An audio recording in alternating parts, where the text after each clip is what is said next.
जिस तरह के हालात देश दुनिया में बन रहे हैं वैसे में भारत भी अपनी तैयारी पुरजोर कर रहा है और ऐसे में अलग अलग क्लास के अलग अलग वेट कैटेगरी के बम्स भी तैयार किए जाते हैं जिसके जरिए दुश्मन को जिस तरह से टारगेट करना हो उस तरीके से उस बॉम्ब के साथ उसे टारगेट किया जा सके। हमारे साथ सर बताइए ज़रा एक्सप्लेन करिए बॉम्ब्स के बारे में। सबसे पहले अगर मैं देखूं तो प्री फ्रेगमेंटेड बॉम्ब है 250 केजी का, उसके बारे में अगर आप बताएं जरा। This is the 250 kg means the weight of this bomb is the 250 kg and it can be carried on the different aircraft and we call it pre-fragmented because it has a you can see the steel balls are over there which are fragmented around the circumferentially around the explosive. When this get exploded, this ball travels with a very high velocity and hits the target and it covers the wide area. So this bomb has a very, and this kind of the bomb is used for the soft target like aircraft parked in the vicinity or the oil depot. For this kind of the target, this bomb is used. इसको sir aircraft से ही launch कर सकते हैं या कैसे launch कर सकते हैं? This can be launched only from the aircraft. This is the air draft bomb.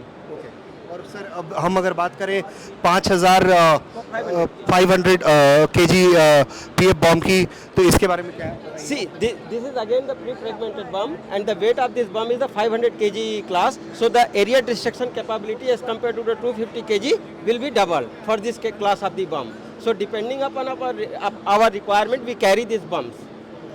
और सर ये कितना ये भी 5 अच्छा, और अगर प्री फ्रेगमेंटेड बॉम्ब्स की बात करें अगर हम तो ये एनिमी को कितना एक्यूरेसी के साथ टारगेट करता है? It has a very good accuracy because it has a wide area coverage. So once it gets exploded, this all balls get dispersed around the area. So it has a 1 meter per square meter hit density. So it will hit the target in the 1 meter. You will have a hit. Sir और हम अगर 500 KG general purpose bomb के बारे में बात करें अगर तो ये क्या है सर, ये कैसे काम करता है? Again the weight class is the 500 kg, so it is called 500 kg. It can be it is again to be dropped by the aircraft only. Now it is called general purpose because it can be used for the blast as well as for the runway penetration purpose. So it serves for the dual purpose. That is why it is called general purpose bomb. तो ये इससे पूरा runway का runway उड़ सकता है? Yeah, it digs the runway, so the runway becomes no flight can operate from there because it makes a crater over there. Sir एक और बॉम्ब देख रहा हूँ मैं 450 केजी हाई स्पीड लो ड्रैग बॉम्ब की, इसके बारे में बताएंगे आप? This is the pure blast bomb. So it once it reaches to the target, it blasts into the air and hits the target around in the up to 100 meter area. It destroys the target.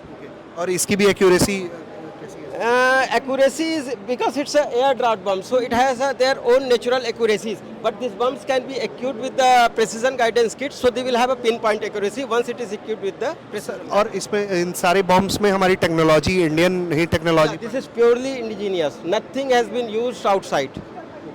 तो जिस तरह के अभी भी developments हो रहे हैं तो इसमें बॉम्ब कैटेगरी में सर और भी मैं 2 बॉम्ब्स यहाँ देख रहा हूँ सामने, तो इसके बारे में भी अगर आप बता पाएंगे तो?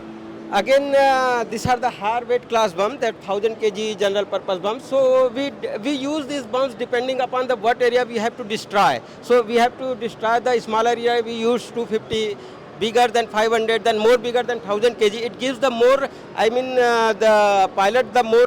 Once you drop it these bombs, this will have a wider coverage. So it depending upon requirement we use. Inducted हैं ये सारे bomb? These all are inducted. These all are inducted. ये सब इस्तेमाल में हैं? Yeah, these all bombs are inducted into the services. Only the 1000 kg is under development. तो आप सुन रहे थे कि किस तरीके से लगातार इस तरह के बॉम्ब्स बनाकर पूरे तरीके से वो भी 100% भारतीय ये बॉम्ब्स हैं जो दुश्मन के किसी भी इलाके में बुरी तरह से तबाही मचा सकते हैं। बेंगलुरु से ऋषिराज, भारत तक।